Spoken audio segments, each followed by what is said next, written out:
इन लोगों को सीधा रास्ता मालूम हो गया और फिर भी उन्होंने कुफ्र किया और लोगों को अल्लाह की राह से रोका और पैगंबर की मुखालफत की, वो अल्लाह का कुछ भी बिगाड़ नहीं सकेंगे और अल्लाह उनका सब किया कराया अकारत कर देगा।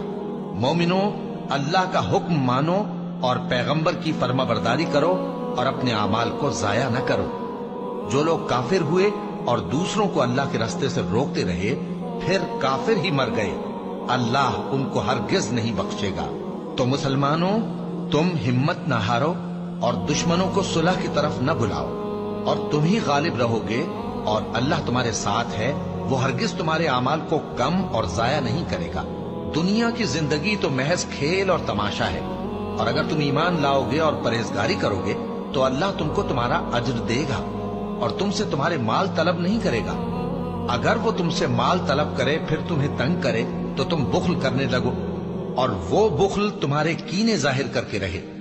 देखो, तुम वो लोग हो कि अल्लाह की राह में खर्च करने के लिए बुलाए जाते हो, तो तुम में ऐसे शख्स भी हैं जो बुख्ल करने लगते हैं और जो बुख्ल करता है अपने आप से बुख्ल करता है और अल्लाह बेनियाज है और तुम मोहताज।